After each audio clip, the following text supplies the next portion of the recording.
words and sentences versus lists. So here's this picture that talks about what's what. And the purpose of it is to make the point that the domains of these functions, neither one is a subset of the other. So word, sentence, first, but first, etc., work on words. Const, car, coulder, and so on don't work on words. You can't say car of, quote, hello and get H. It has to be first. On the other hand, word, sentence, first, but first, etc., doesn't work on any kinds of lists other than lists of words, which is the same thing as sentences. Okay? So there's this intersection of lists of words where both kinds of procedures will give you the answer you want. Now, when you're in that intersection, you want to follow whatever data abstraction has been given you. So if a problem says, one of the arguments to the function you're writing is a list of sentences, you're going to want to use car and coulder to take apart that list of sentences, but you're going to want to use first and but first to look at the individual words in the sentence. Okay, because we didn't say a list of lists of words, we said a list of sentences, right? So that's just an example of respecting data abstraction, the same as, you know, you use numerator and denominator for fractions instead of car and coulder.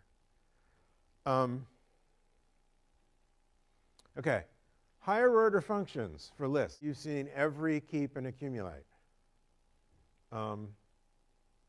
Every computes a function of each element of a word or sentence, each letter or each word, and puts them together into a word or sentence.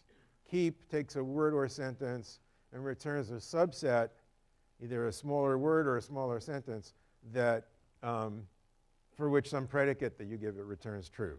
So it selects a subset. And accumulate takes a combiner function that takes two things and puts them together. And so accumulate kind of works on both, because the combiner that you use can be appropriate for words and sentences, or it can be appropriate for lists. So there's really only one of those that you have to worry about. But every and keep, there are list equivalents called map and filter.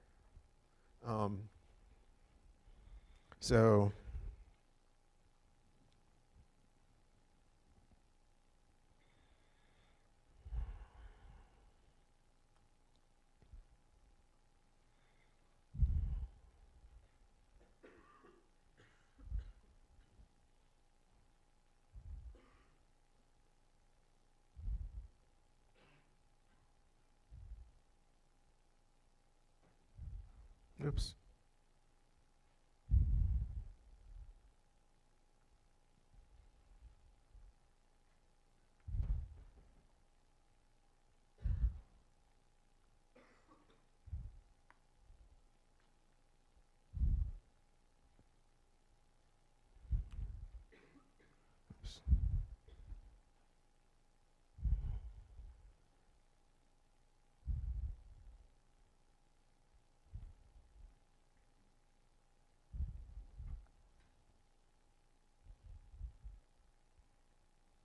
Okay, so here's a case of a list of sentences where I used map on the list of sentences, but the selector function I used took one sentence, like John Lennon, and returned first of it. So I got back a word.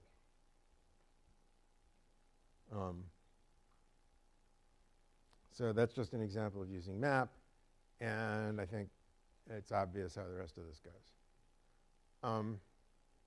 If you're dealing with lists of lists, map might give you a list of lists as results where you really just wanted individual words. A list, you wanted a sentence as the answer. And in that case, you might want to accumulate with append, or just apply append to the result to flatten it. I think the book talks about flattening a list of lists.